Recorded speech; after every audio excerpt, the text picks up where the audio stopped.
Hello, welcome back to the Environment Project. Now, since I last recorded this, it's been a few months actually, so I apologize for anyone who's been just patiently waiting for the next part of the Environment Project to start. I kind of put it on the back burner while I focus on other things. But if you're watching this in the future after I've uploaded all the parts of the Environment Project, then you won't see any break in the progression. Except for, of course, if you look at my end cap here, you'll notice that it's pretty much done. What happened was I recorded the process of doing these doors and these vents and things, and these little chandelier, not chandelier, but little kind of sconce pieces here, and that video got corrupted. So I apologize for that. But it's essentially the same kind of procedures that were being used for the other parts of the project. Nothing too out of the ordinary. For this sconce piece, what I did actually was, let me unhide it. I took the chandelier that we had made, this one here, and just kind of scrapped that for parts that I could use for this thing. Then I added this kind of tall piece on top and stuff like that. So it's pretty much just reusing pieces of the chandelier, which I'll hide. I'm hiding the chandelier layers for now, since they're kind of dense. Got this one too. Also, I'm now using Maya 2017 for the environment project. So mental ray is gone, at least in this install I have. So I'm not, instead of using mental ray materials like I was planning to do, we're going to be probably using Arnold materials, which should be interesting to get into that. But first, what I thought I would do, and by the way, by no means am I done modeling everything. I still need to do like the ceiling and stuff. But I thought I would go ahead and start doing some UV work, and just to get ready for the eventual textures that are going to come up.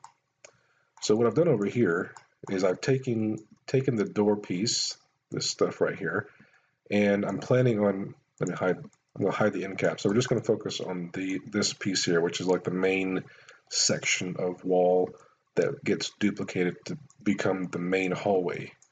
So what I've done here is I've deleted pieces that are going to be duplicated from what we have here. So once we get this stuff UV'd, we'll just duplicate them to make up the rest of the pieces that are missing. And then once we have that done, then I will do the same for here. I'll just reuse this stuff for this stuff over here. So we don't have to UV the same stuff multiple times. Same for like this column. Once I have the column done, I can replace the other columns with it. And it'll make the workflow much quicker to just UV one instance of a thing and then duplicate it around to have all the UVing done. But for now, let's just look at this stuff. Now, I'm not doing anything for real-time usage. It's not going to be for like a game, for instance. So the UV layout does not have to be quite as efficient as it really needs to be for a video game project. So if you're doing a video game project, you're not going to necessarily want to follow along the same style of UV layouts that I'm doing here. I'm mainly UVing for the purposes of rendering a really nice, high-quality final image eventually. So it's a little bit of a different mindset.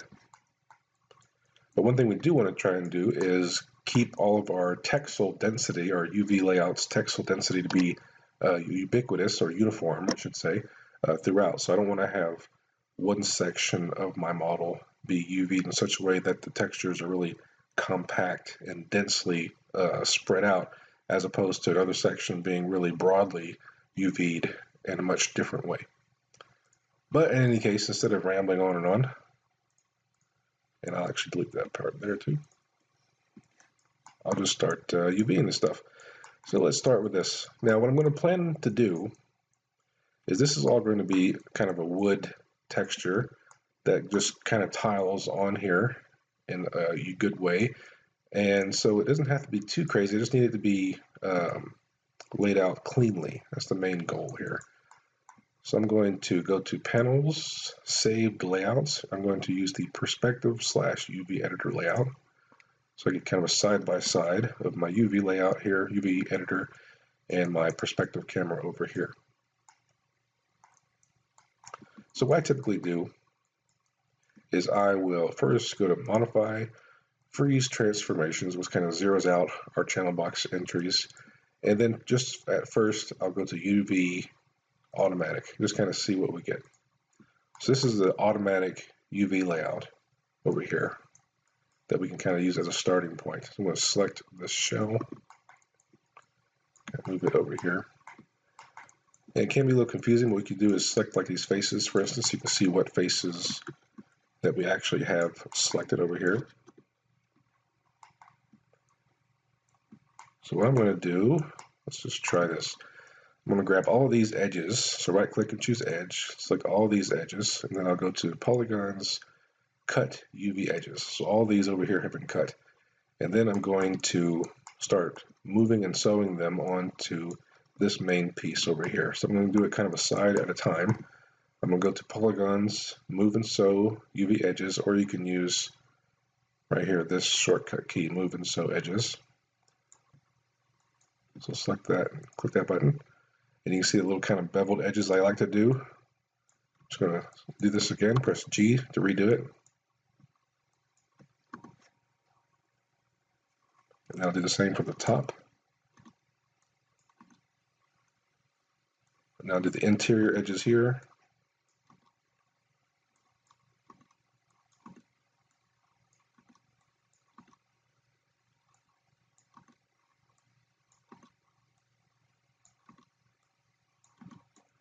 And it's moving all these components over here into this area here.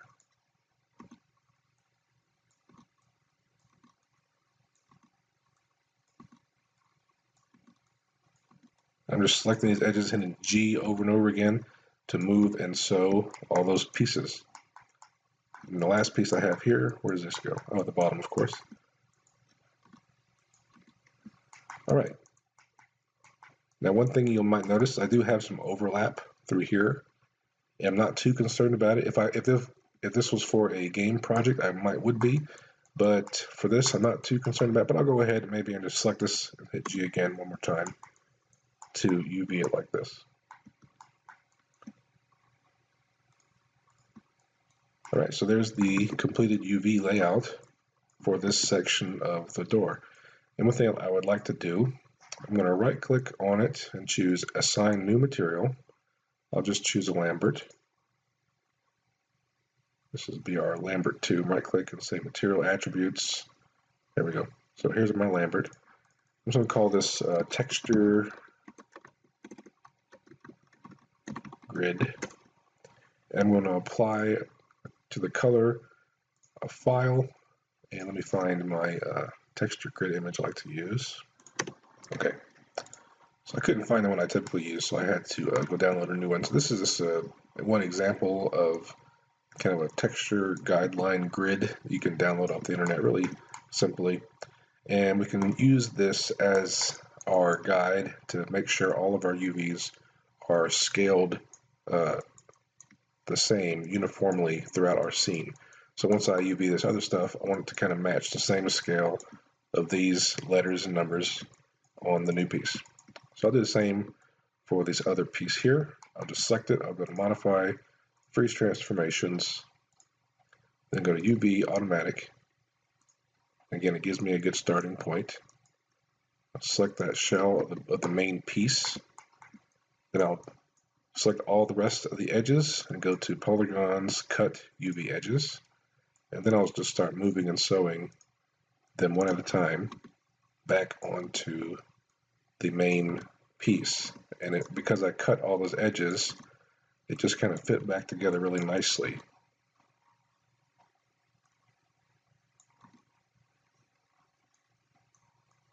So a really quick way of getting these kinds of shapes laid out like this. And then I will right click on this new piece and assign an existing material, my texture grid material like this.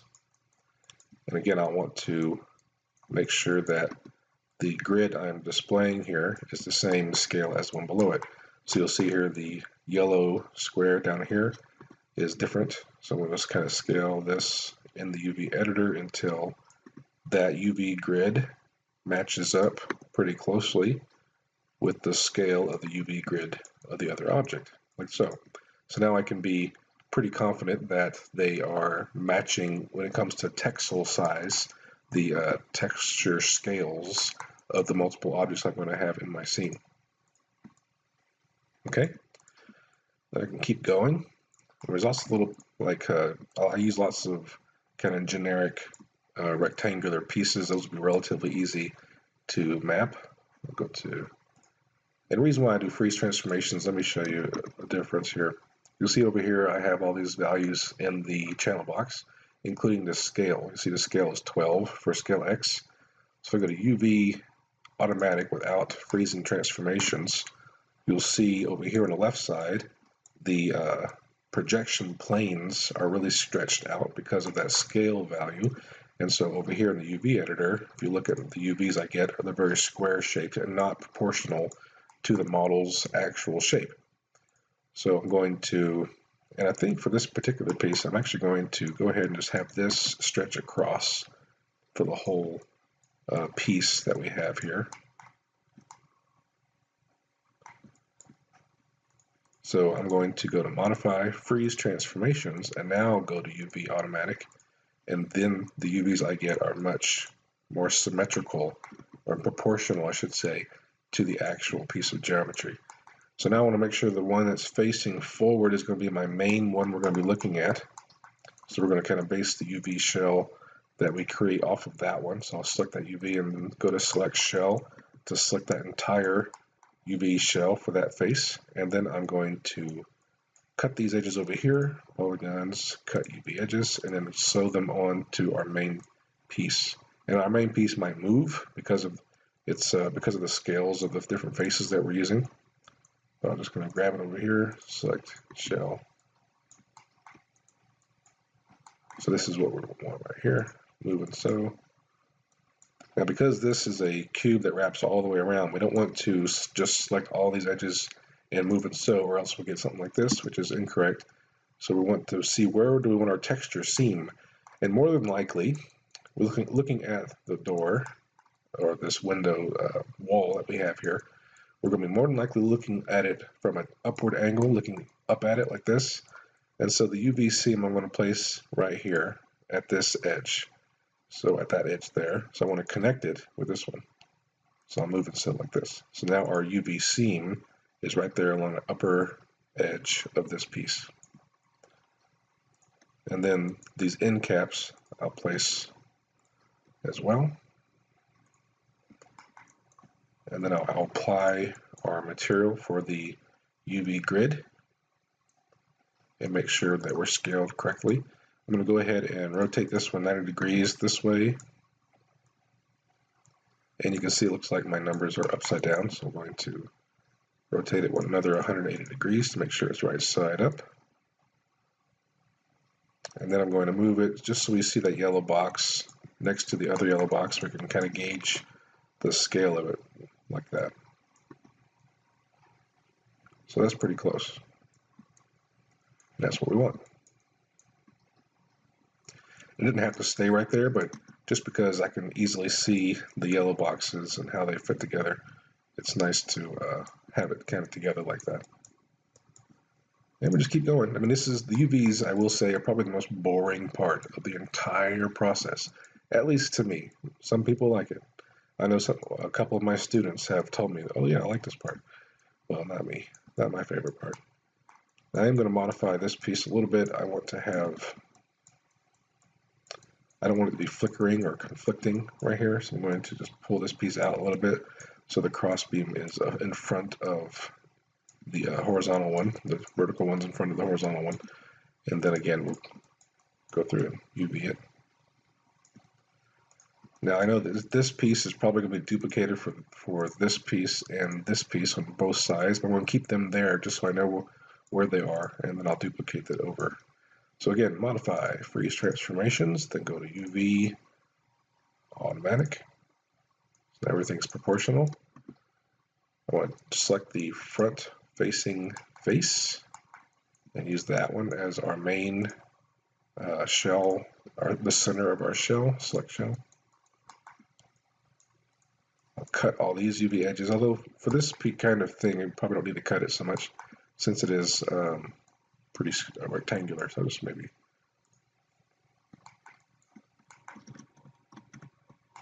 So move it over here. move them so. Again, because this is a more vertical shape, I'm just going to have, doesn't really matter which of these two back edges is the seam. So whichever one is left over is fine. And there's our front facing face right here. I'll just connect the side like that.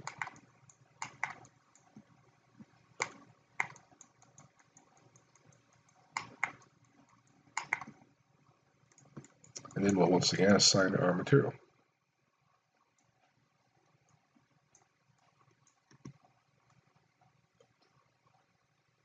Now, because this one is so long and skinny, what we might have to actually do is just gauge it on the scale of those numbers. So we'll scale this up.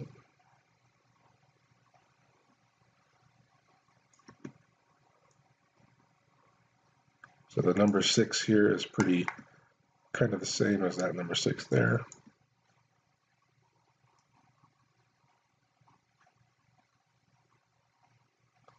So I'm okay with that.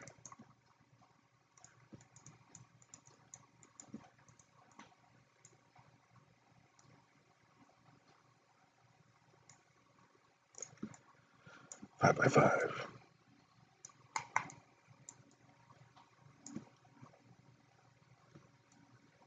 So again, it's pretty close. The textile density, even if you're off by just a slight amount, it's not too big a deal. You just don't want to be way off. Like you wouldn't want this, for example, to be really small scale like this, because then your textile density is obviously way too different. I'll do that.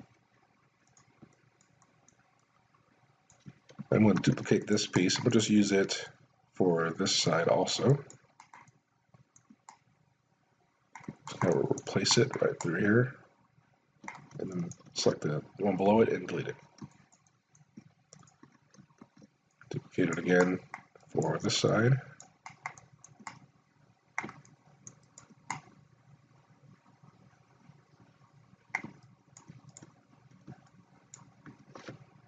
And delete the original.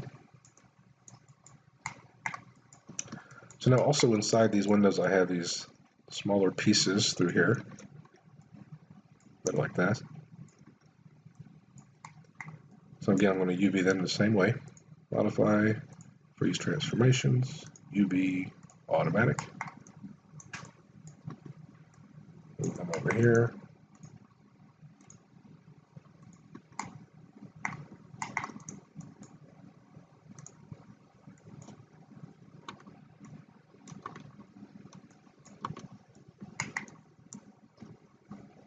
Pretty much done.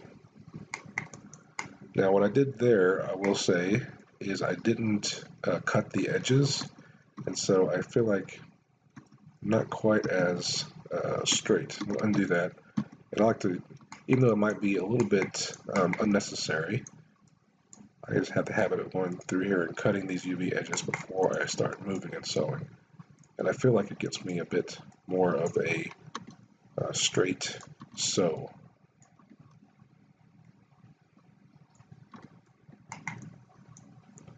Just a little bit straighter, I think.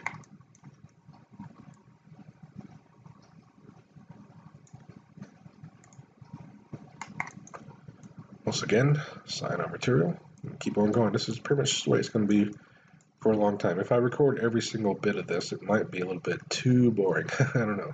You guys tell me if you really want me to record every single moment of my UVing, because that could be quite dull.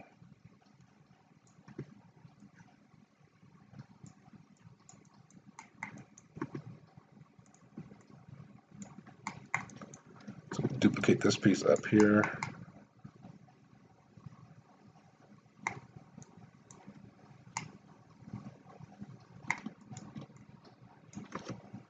And delete the original. I'll go ahead and delete these because I know I'm going to use them. Actually, I'll leave them there just to know where they're supposed to be.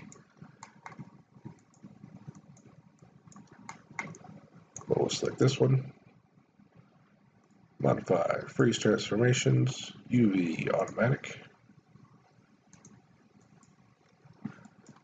I'll just select all the edges here, and then I'm going to deselect,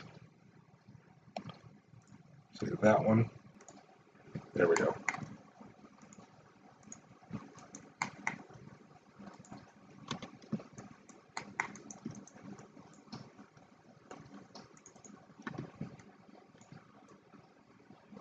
Assign material.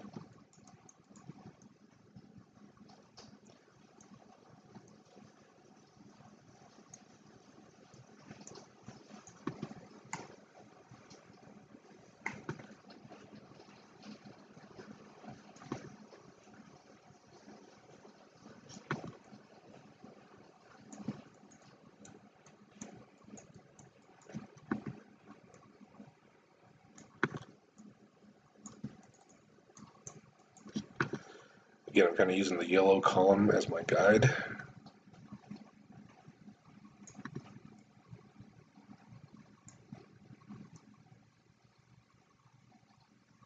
Making sure it's upright. The letter E is not backwards or something. All right, we can duplicate this, replace this one. And we can grab them both, duplicate them, move them up to replace these two.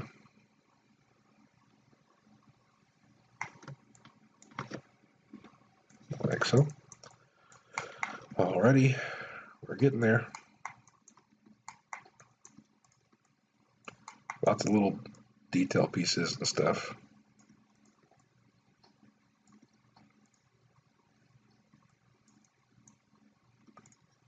Let's do this thing.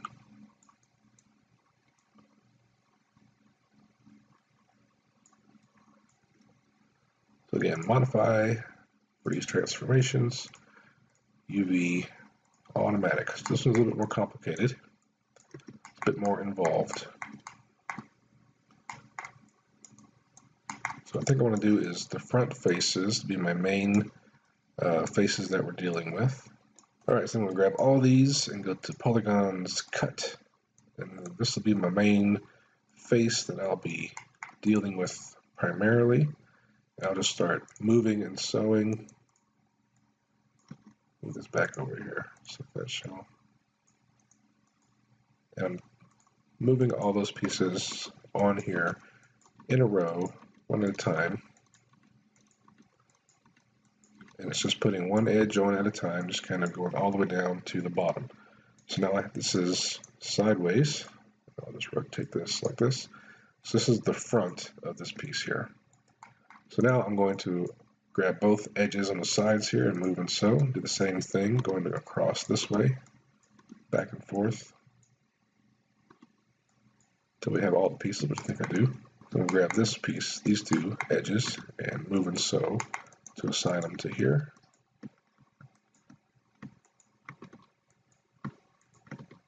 So all those pieces are being attached.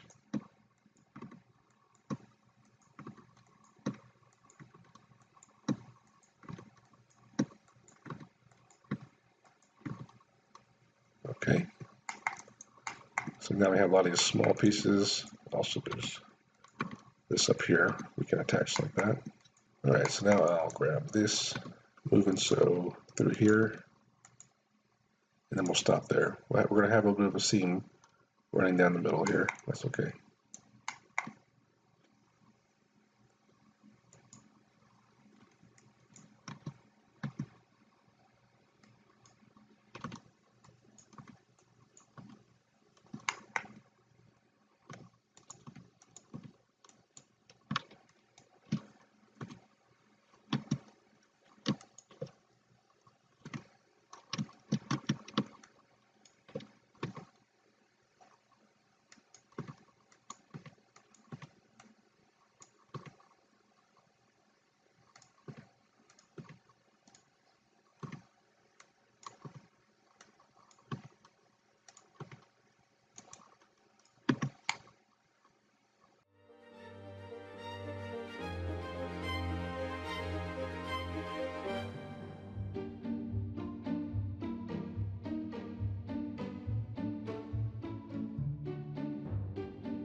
Alright, any pieces left? I think that's all of them. So we'll go ahead and call this good. And we'll apply our texture, see how it looks. Definitely have a scale issue.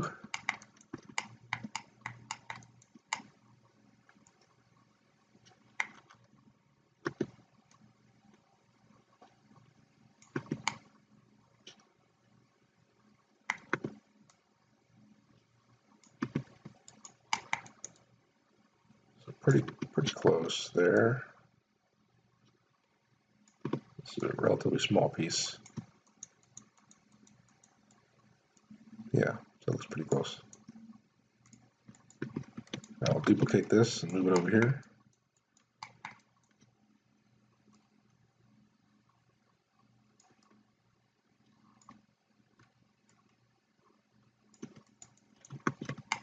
And then have it over here also.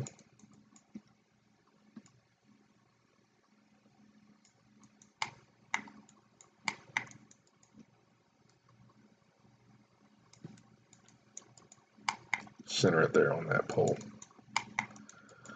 Alrighty, still going. So the UVs are definitely tedious, I would say. I'm gonna go ahead and save this. One thing is, the worst part about the UVs is if you do lose work, it just really hits you hard, just because it's such a painstaking process for the most part.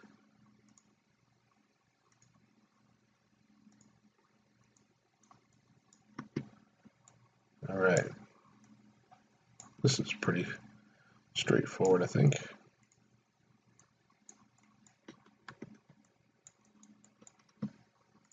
This will be our texture seam right through here. So attach all those together like that.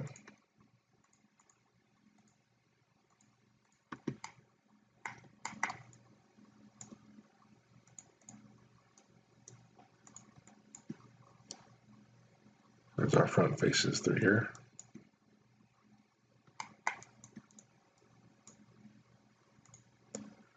Just attach those to that side. That was a little bit easier than I thought it would be. That's good.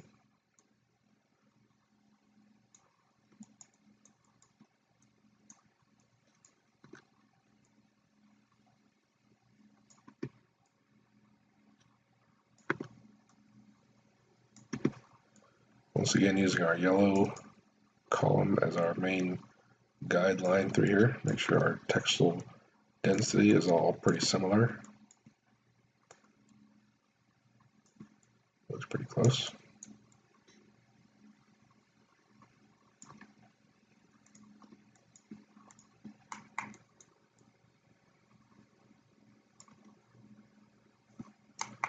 All right, let's see how this goes. Freeze transformations, be automatic. All right, so this is a arch shape. So this would go a number of ways. If you want the texture to kind of flow with the arch, then this arch's UVs need to be straightened out, which can be kind of a pain, but not too terrible. But you see here when we do automatic mapping, it does give us these arch shapes. But if this was wood, more than likely this wood, if it wasn't like just carved into, then the wood must have been bent into shape, right? So then that means the wood grain and such that we're going to be making needs to flow along with the arch shape. And the easiest way to do that is if the UVs themselves are straight, and so a piece of wood texture will flow along the UVs. Otherwise, it'll kind of go against the grain, so to speak. So unhide everything else. So I just look at this. So these faces here mapped out straight. So we might use them as our guide in that case.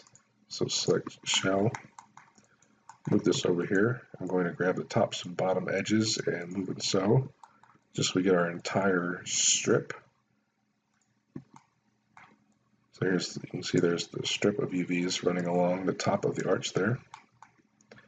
And then for the rest of these, I'll select all these, go to polygons, cut UV edges. There we go. That's more like what I was expecting. Because this one is actually to this piece here, same here. So we want to select these.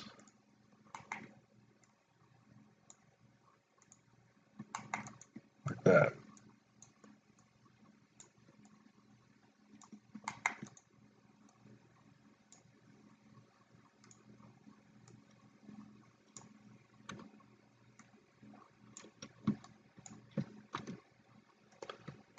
Alright. So one thing I like to do when the UVs are not quite as straight as I would like, these arrow buttons up here will align to the left, to the right, to the top or bottom based on the UVs you have selected. So I click this button to the left and it aligns all these UVs up.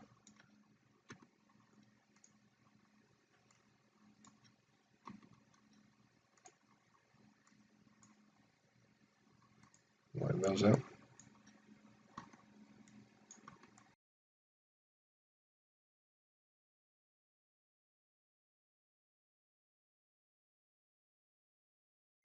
So these are all kind of lined up the way I would expect.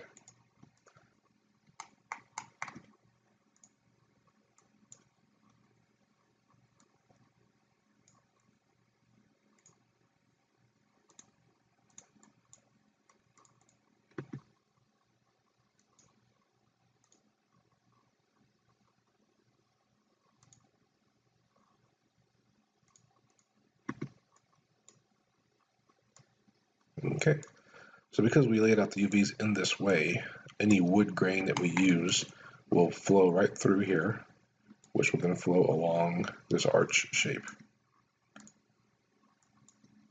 Just gonna straighten these up.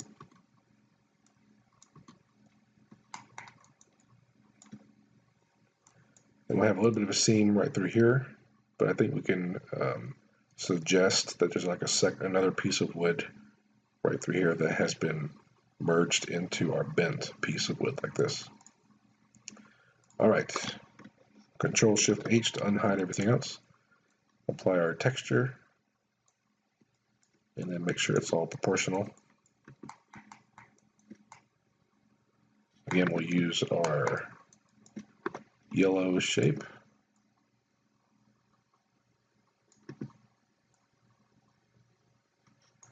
You can kind of see how that grid flows along the arch. That's what we're going to expect with our wood grain too.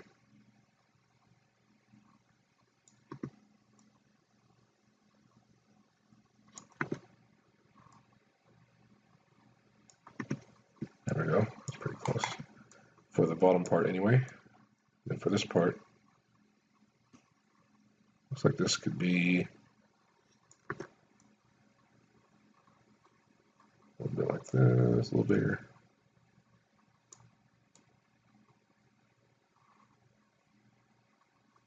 All right, close enough.